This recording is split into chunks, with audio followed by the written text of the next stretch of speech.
Hey, what's up? Urban Politics. It's on and popping.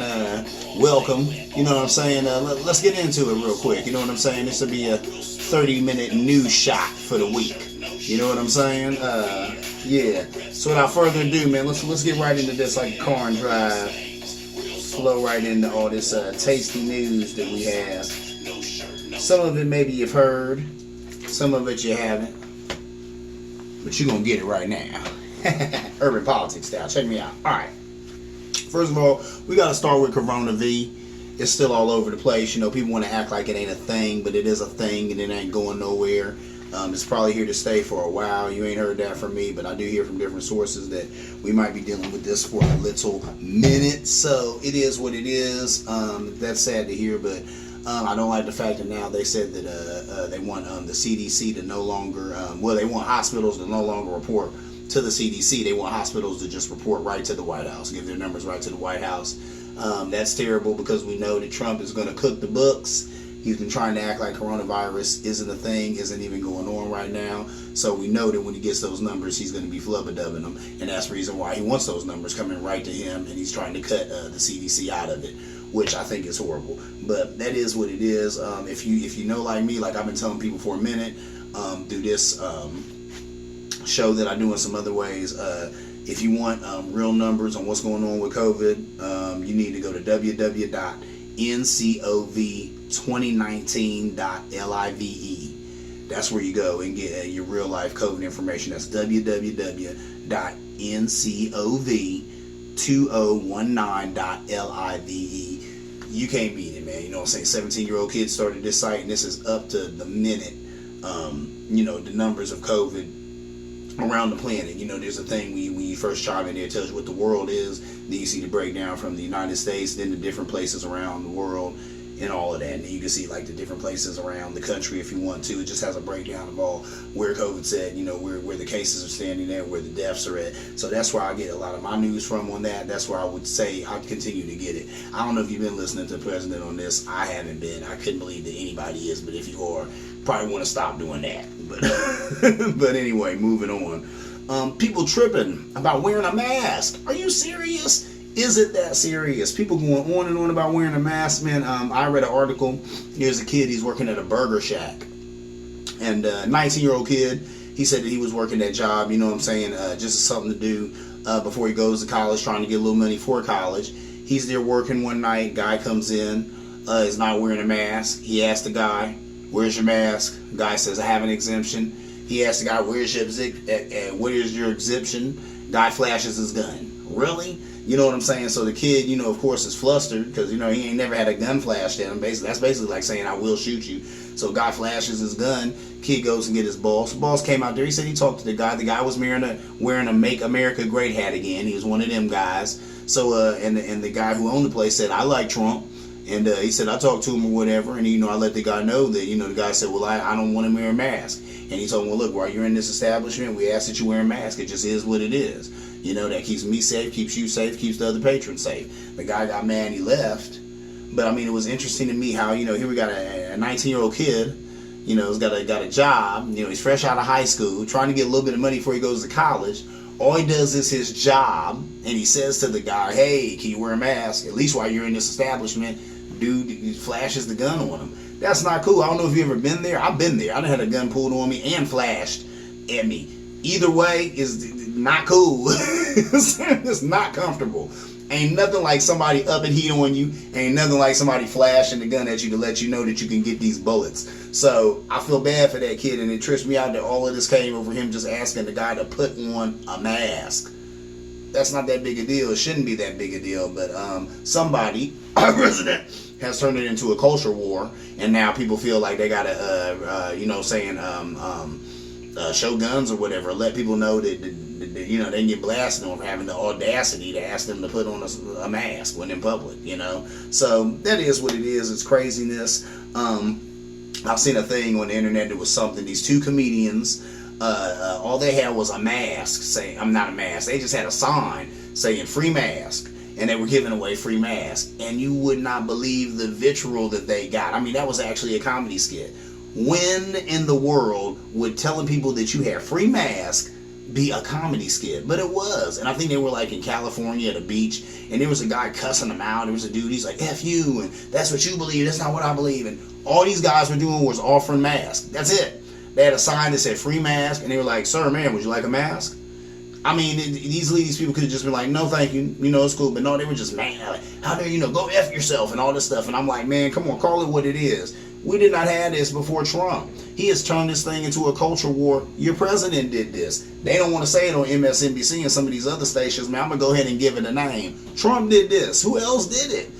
Maybe even a year or two ago, if you had asked somebody to wear a mask, they would have said yes or no, but it wouldn't have been the ordeal that it is now. You got people ready to shoot people. You got people ready to fight people over wearing a mask.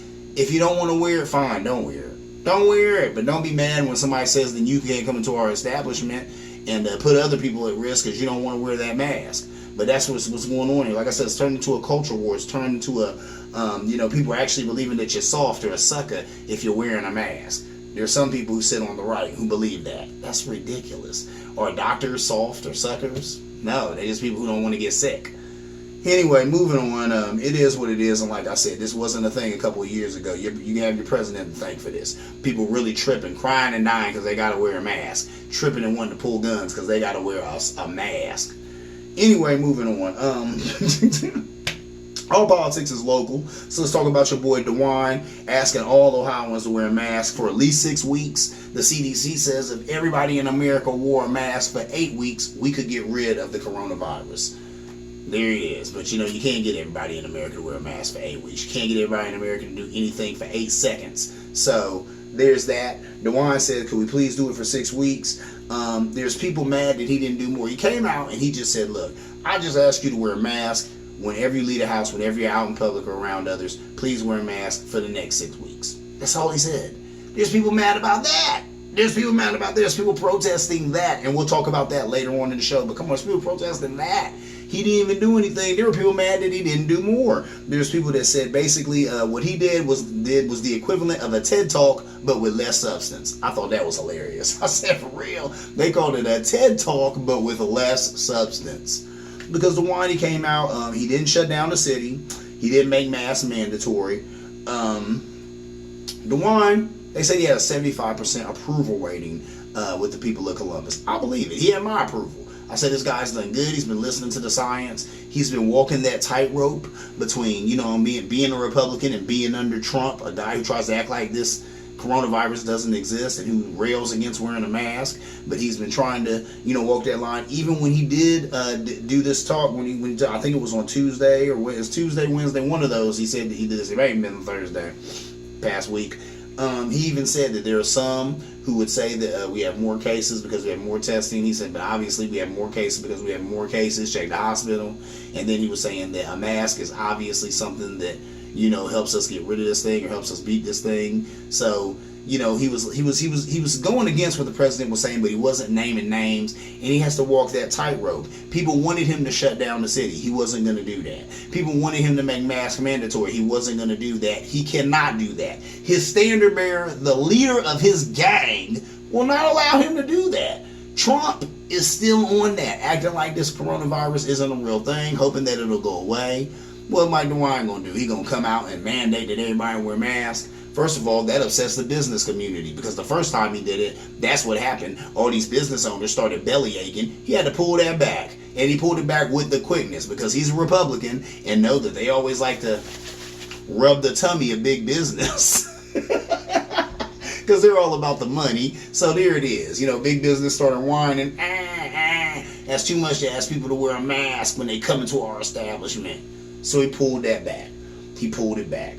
And he wants to keep that 75% approval. He wants to keep that. And like I said, he's been walking that tightrope between, the leader of his gang saying this ain't a thing and him still trying to do what the science says to keep people safe. But at some point, all this is going to give. And he was saying that those talks about shutting down the city or what we're going to do as far as sending kids back to school, he said those are discussions for another day. But for that day, right then and there, he was just asking that Ohioans wear a mask for 6 weeks when in public. I don't think it's asking too much. But I'm here to tell him, DeWine, you're going to have to choose a side on this thing. You gonna be with Trump or you gonna be with science? We'll see. We're really gonna see what happens in the fall here. Because in a minute here, kids got to go back to school. And DeWine, are they going back or they're not? I'll let you sit with that. Get back to me. Anyway, it is what it is. Let's move on. Mary L. Trump wrote a book. Mary L. Trump is Trump's niece, and she wrote a book, a scathing tell-all about her family, the Trumps. The name of the book is Too Much and Never Enough. Or no, yeah, Too Much and Never Enough. How My Family Created the World's Most Dangerous Man. Interesting book. What's in it? What you expected. Talking about how Trump had remarked about her being stacked, which is saying that, basically saying that his niece was well endowed. We all know that he's nasty and he wants to do sexual things with his daughter. So it's not hard to believe that he wants to do things with his niece. His older brother died in a hospital alone. I guess the night he got sick, they sent him to the hospital alone, and he died in there alone. They said Trump went and saw a movie.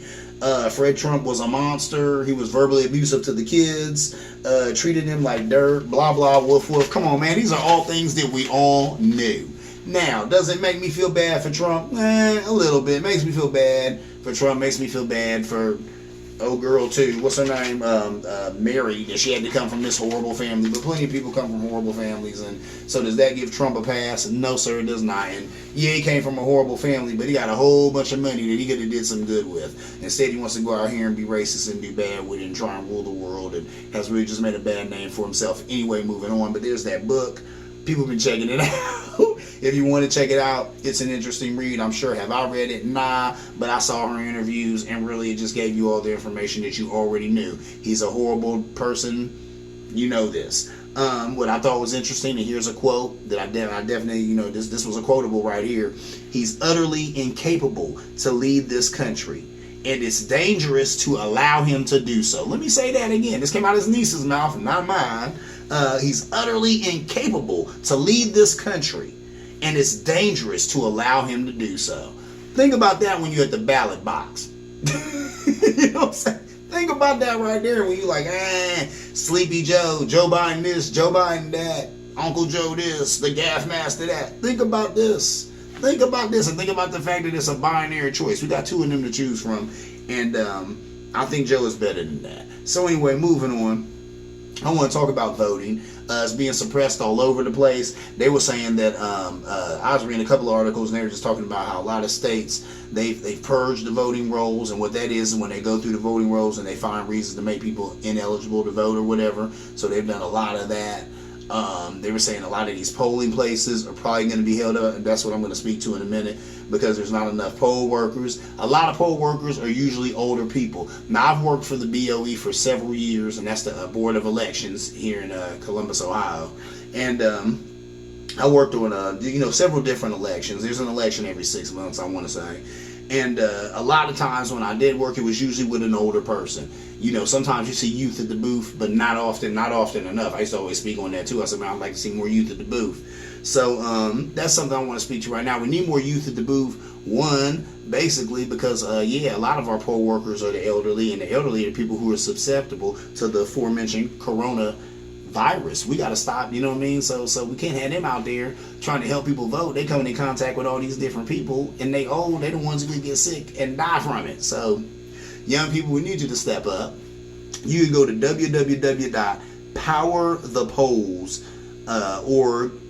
/TDS. That's www.powerthepolls.org / capital T, capital D, capital S. Anybody interested in that, hit me up. Like I said, you can always hit physedmusic@gmail.com with the pushback, but you can also hit me up for some information, and I got this information for the young or anybody who's just not necessarily at those older ages, your 50s, your 60s and up, who want to help out at the polls. I enjoy working with the BOE every time I did it. I was thinking of a few anecdotes, a few stories when I was there. I remember one time I was working there and I was a machine judge. That's what I've done, through working with them. And a machine judge helps people vote. So A machine judge is the guy who comes to you, and you go to the table and you get the information on what district you're voting in and all of that good stuff, and they write it on a piece of paper, and then I'm the person who would come to you, get that piece of paper, take you over to the machine, and then type in and get it set up for you to vote from the information I get on that sheet that you got at the table. So I can remember one year, and what I love about that job is, I get into politics real tough. So I love looking at people and trying to guess how this person's voting or what this person thinks, getting in their head. But I'm just doing it in my head. I would never share these thoughts with somebody, you know what I mean, or whatever, or judge somebody by me. Though. This is just me entertaining myself through a long day of working with the BOE. So I remember this guy. He was an older white gentleman. He had to be 3,000 years old if he was 95. I think he said that he was 95, 96. This guy was old. Oh, he was old. He had a walker, and he came up to me, and he handed me his piece of paper, and I looked on it, and I think his district was Franklin County, so I, of course, you still don't know how someone's going to vote. He's Franklin County, I'm not sure. So he tells me, and I grabbed the thing, and I said, yes, sir, my name's Eddie Edwards. I'm here to help you, get set up here to vote. And he said, yeah, he said, as long as you help me vote for anybody but that MNF or Trump. I couldn't believe I lost. I'm not gonna lie, I think I died laughing right there when he said that, because I was so far from what I thought. Like I said, this was a 95-year-old white man. I just knew he was a Trump supporter. I would have bet every piece of money I had in the world that this guy was a Trump supporter. And not the case. He was not a Trump supporter, because he said he wouldn't do it for anybody but that MNF Trump. So I said, wowzers, that blew me away. So yeah, that was a good time. I remember one time too, as a voting machine judge, you have to count the votes at the end of the night. So of course, at the end of the night, everybody's ready to go home. You've been there since 5, 6 o'clock in the morning doing this. Here it is 9, 10 o'clock at night. We're counting up votes, ready to go. I did something. There's these chips that come in the machine. You have to take these chips out when you vote. And I think either it seemed like I hadn't put the chips in or something like that, but it was holding things up. And it got to the point to where people were actually, kind of coming at me with threats. And was talking about, how they wanted to, kind of knuckle me up in the parking lot because I was holding things up. So, we ended up having to go back through the votes and all that stuff. And then it came out in the wash that I hadn't messed up. And so there were a lot of older sisters who were, was talking about how they was going, basically give me a whooping, what I'm saying? And I had to tell them, I said, yeah, I'll take a rain check on that whooping. And they all thought that was hilarious. And it was funny, what I'm saying? Because they was kind of mad at me because I was holding things up. But these are some good times that I had at the BOE and working with them cats. And like I said, it's older people. There'll be some younger people there and whatnot, and that's cool. But usually it's going to be older people, because it seems like older people usually take more of an interest in politics. That just is what it is. Shoot, I guess that's how it is. But so, yes, if you can, please help the BOE out. Volunteer with the voting. It's fun. You have a good time. You meet people there. I've met tons of interesting people there. Every time I do it, it's different people. Rarely have I ever been working with the same people. If I do, it's usually my the person who does it for the district or whatever. That person might be the same person all the time, but most times you're gonna be working with different people, and that's real interesting if you're a people person like me. All right, moving on. I want to talk about the Lincoln Project. Maybe you know who these people are, maybe you do not. The Lincoln Project, they're some Republicans. That's what they are. They're Republicans. What I have in common with the Lincoln Project is I don't like Trump either. They don't like Trump, and I don't like him either. So I hear that, and they got some real nice commercials. If you have not seen some of their work, or maybe you have and you didn't know it was them, what you do is after you watch this video, you let your little fingers do the walking over here to YouTube and put that in there, the Lincoln Project. And man, I'll tell you, the videos will just come up, and the videos will blow your mind. They're really, really good. I guess they should be. They're from the same people who helped, the Bushes, George Bush Jr., people brought us the Gulf War, George Bush Sr., the Iraq War, George Bush Jr. Some of these people who worked with them and helped to get them elected and sway public opinion, or some of the same people who do the Lincoln Project. Some of these people are never Trumpers. All of these people at the Lincoln Project, I'm sure, are never Trumpers. That's something we agree on. I'm never Trumper too. I never want Trump to happen again. I want to get rid of him now, just like they do. So we agree on that. So that is what it is. It's interesting though. I found out they said 89.3% of their budget goes to overhead. Now, if you don't know what that is, that means that all this, and I guess they take in a lot of money. They said the Lincoln Project has a lot of money. If you watch these commercials, you'll know that they got some money. They're good at what they do, and they got some money to do it with. But they said that 89.3% of their budget goes to overhead. Overhead is what you pay, like people's salaries and stuff like that. And then they said that they have been known to like rent out exclusive hotel villas, like exclusive places and stuff like that. And they're doing all this with donations and funds that they get, all in the name of this Lincoln Project.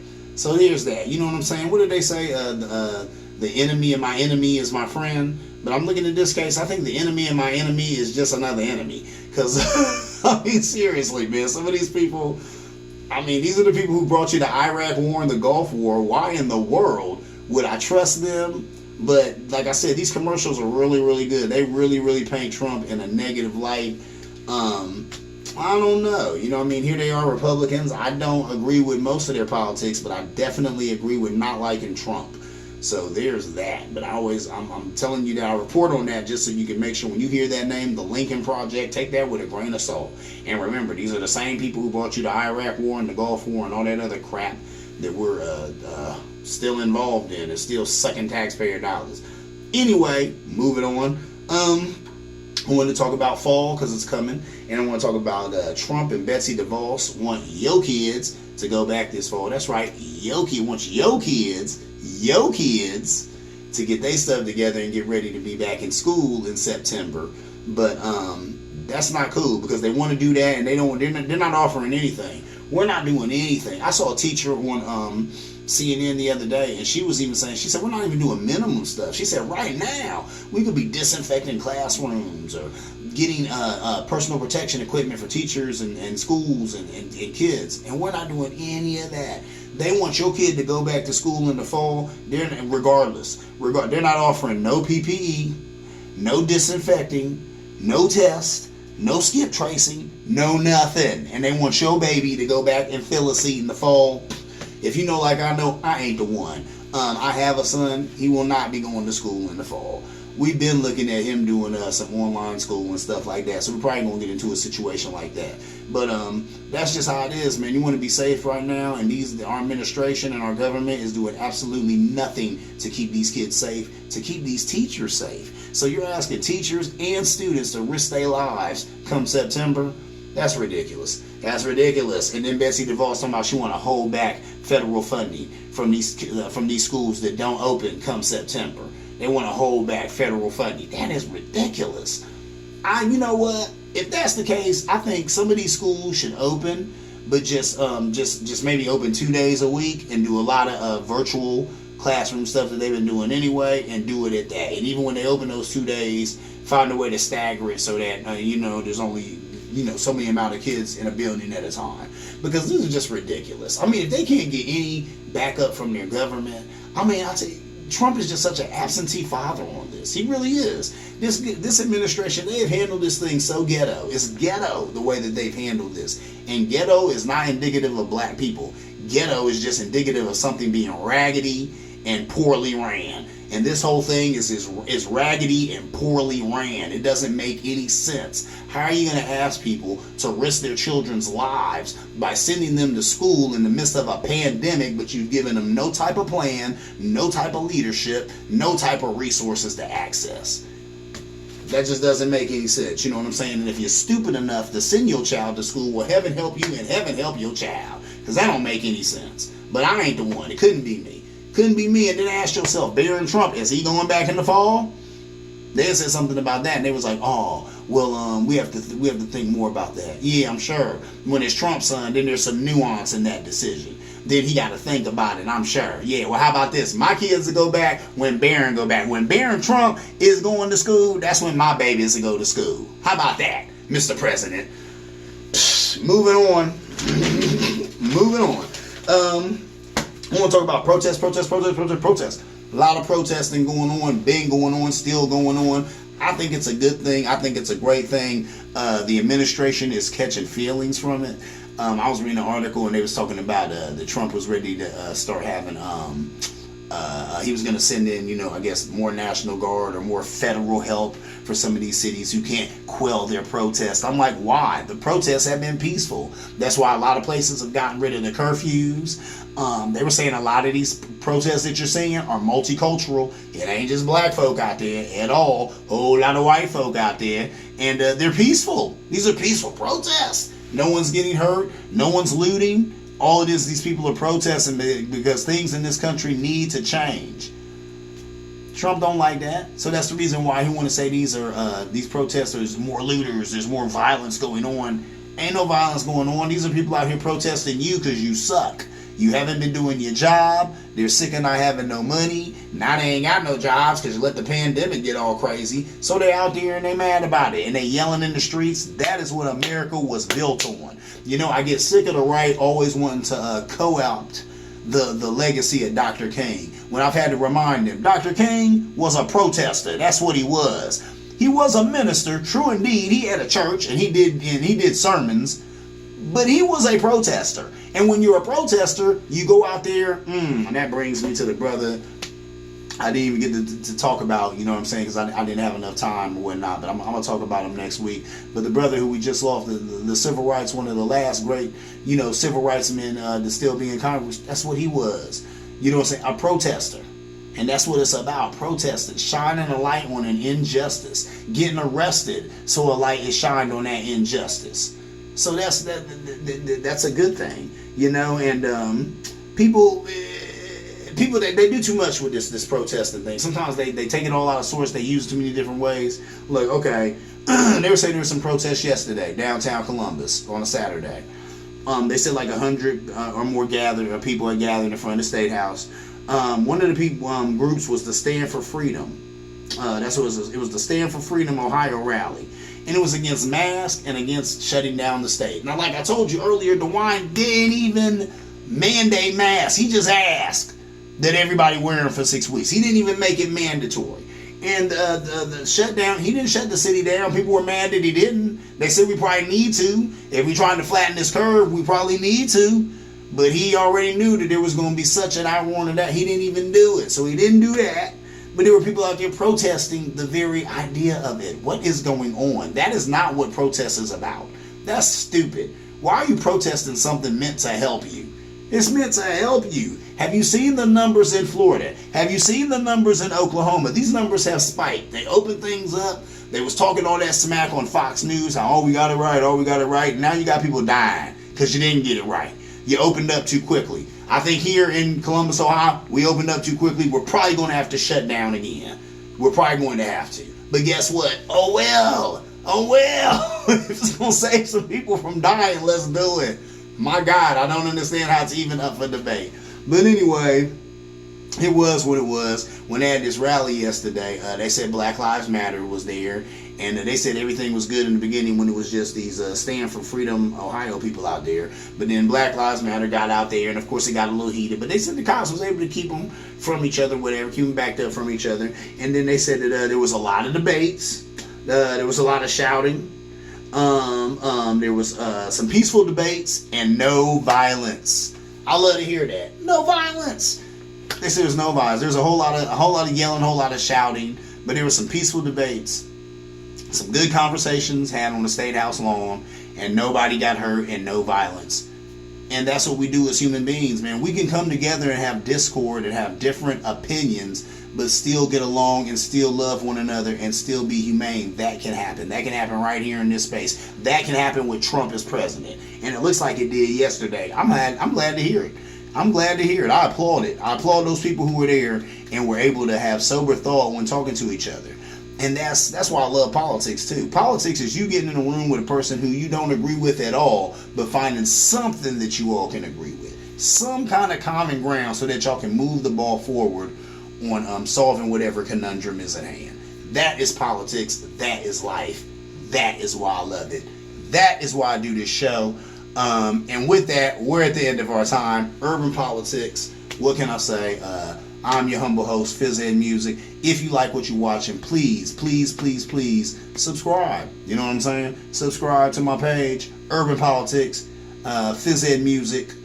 We'll get it in. I'm coming to you every week. I'm giving you your 30-minute news shot every week. You know what I'm saying? So get a shot with me at this 30 minutes of news. You know what I'm saying? See you around like a donut.